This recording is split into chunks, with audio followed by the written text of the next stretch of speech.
Hello friends, स्वागत है आपका आपके अपने चैनल रोजगार विद रीत में। फ्रेंड्स, आज की क्लास में हम लोग कंप्यूटर के इम्पॉर्टेंट क्वेश्चन को देखेंगे जो प्रीवियस ईयर में बार बार पूछे गए हैं और आगामी सभी परीक्षाओं में पूछे जा सकते हैं। तो वीडियो के अंत तक बने रहें और अपनी नॉलेज को बूस्ट करें। और यदि आप हमारे चैनल पर नए हैं तो वीडियो को लाइक सब्सक्राइब अवश्य कर लें। तो चलिए स्टार्ट करते हैं। एक कॉम्पैक्ट डिस्क में किस तकनीक का इस्तेमाल किया जाता है? विद्युतीय, लेज़र, विद्युत चुम्बकीय, वैमानिकी। तो हमारा सी आंसर हो जाएगा एक कॉम्पैक्ट डिस्क में लेज़र तकनीक का इस्तेमाल किया जाता है। तो हमारा सी आंसर हो जाएगा ऑप्शन बी। देखते हैं क्वेश्चन नंबर 2 को। कंप्यूटर के निर्माता उपयोगकर्ता द्वारा एक बार प्रोग्राम किए जाने के बाद निम्नलिखित में से किसे संशोधित नहीं किया जा सकता है? EEPROM, रैम, EEPROM, रोम। तो हमारा सी आंसर हो जाएगा रीड ओनली मेमोरी को संशोधित परिवर्तित नहीं किया जा सकता, जबकि ABC को परिवर्तित संशोधित किया जा सकता है। तो चलिए देखते हैं क्वेश्चन नंबर 3 को। अल्पकालिक मेमोरी के रूप में रैम का उपयोग किया जाता है क्योंकि यह परिवर्तनशील है, यह अधिक खर्चीला है, इसकी क्षमता कम है, यह प्रोग्राम योग्य है। अल्पकालिक मेमोरी के रूप में रैम का उपयोग किया जाता है क्योंकि यह परिवर्तनशील है। हमारा सी आंसर हो जाएगा ऑप्शन ए। देखते हैं क्वेश्चन नंबर 4 को।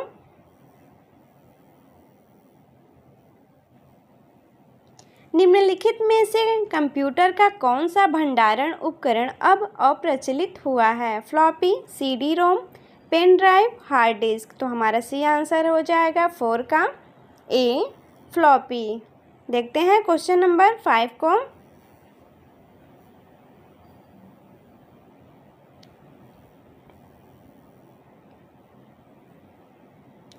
ब्लू रे डिस्क एक है वाद्य यंत्र, मेडिकल उपकरण, डाटा संग्रहण प्रणाली, शैक्षिक किट।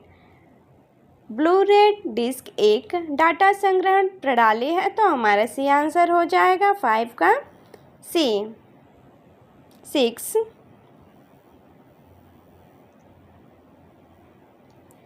सबसे तेज मेमोरी है register, cache memory, main memory, flash memory. तो हमारा सी आंसर हो जाएगा 6 का रजिस्टर सबसे तेज मेमोरी है। तो हमारा सी आंसर हो जाएगा ए, 7। निम्न में से कौन सा सेकेंडरी मेमोरी से संबंधित नहीं है? Platter, magnetic tape, HDD, magnetic suspension. तो हमारा सी आंसर हो जाएगा 7 का प्लाटर सेकेंडरी मेमोरी से संबंधित नहीं है। तो हमारा सी आंसर हो जाएगा ए, 8। CMOS होता है बैटरी चलित memory chip, basic input output system, storage device, cache memory, operating system. हमारा 8 का सही आंसर हो जाएगा CMOS बैटरी चलित मेमोरी चिप होता है। तो हमारा सी आंसर हो जाएगा ए, 9।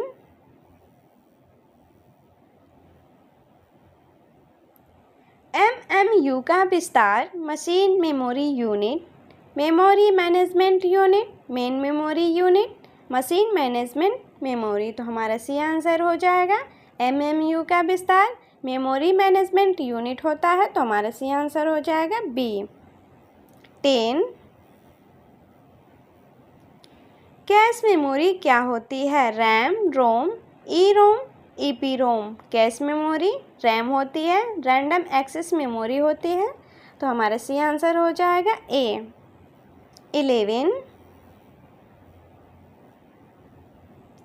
कंप्यूटर सिस्टम में कैश का प्रयोग बढ़ाता है प्रोग्राम के लिए उपलब्ध मेमोरी स्पेस, आंकड़ों के लिए उपलब्ध मेमोरी स्पीड, मेमोरी तक पहुंच बढ़ाने हेतु उपलब्ध स्पीड, CPU की एड्रेसिंग रेंज। तो हमारा सी आंसर हो जाएगा सी, मेमोरी तक पहुंच बढ़ाने हेतु उपलब्ध स्पीड। देखते हैं क्वेश्चन नंबर 12 को।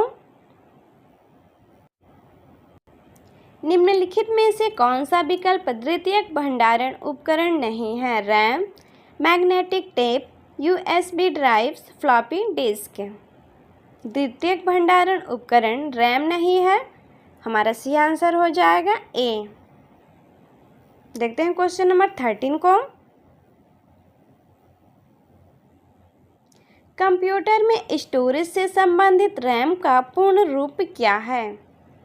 Random access memory, real access to memory, randomly available memory, random access machine. RAM का पूर्ण रूप रैंडम एक्सेस मेमोरी होता है, हमारा सी आंसर हो जाएगा ए। 14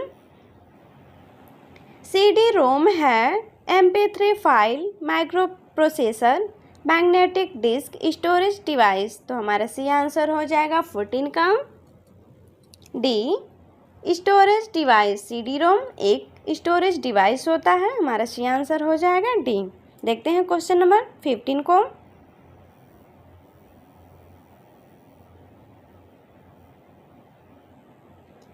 कंप्यूटर का वह भाग जहां आंकड़े तथा विनिर्देश संचित किए जाते हैं।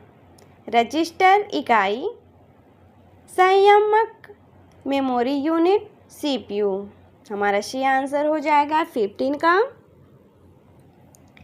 Memory unit. यहाँ पे आंकड़े तथा विनिर्देश संचित किए जाते हैं। देखते हैं क्वेश्चन नंबर 16 को।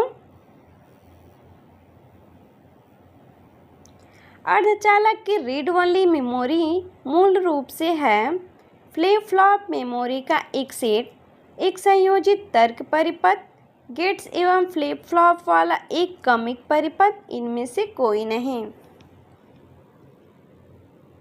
हमारा सी आंसर हो जाएगा अर्धचालक की रीड ओनली मेमोरी मूल रूप से है एक संयोजित तर्क परिपथ, तो हमारा सी आंसर हो जाएगा ऑप्शन बी। देखते हैं क्वेश्चन नंबर 17 को।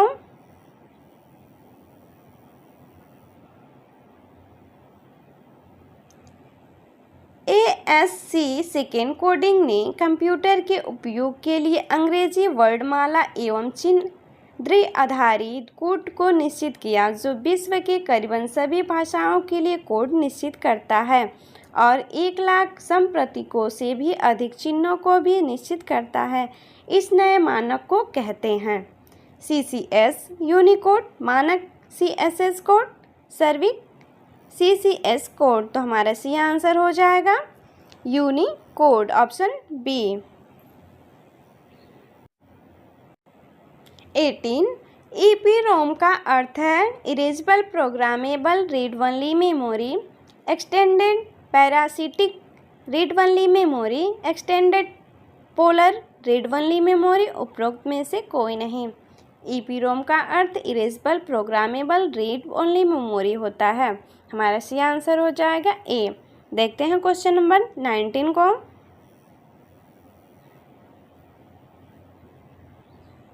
एक माइक्रोप्रोसेसर में 24 एड्रेस लाइन्स तथा 32 डाटा लाइन्स है। यदि यह माइक्रोप्रोसेसर 10 बिट्स वाला ऑप कोड प्रयोग करता है तो मेमोरी बफर रजिस्टर का आकार होगा। बताइए इसका आकार क्या होगा? 22 बिट्स, 24 बिट्स, 32 बिट्स, 14 बिट्स। 19 का हमारा सही आंसर हो जाएगा सी, 32 बिट्स। देखते हैं क्वेश्चन नंबर 20 को।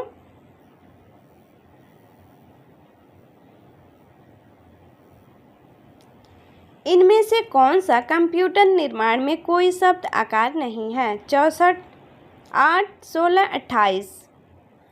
हमारा सही आंसर हो जाएगा D, 28। Thanks to watching my videos. Please like and subscribe my channel.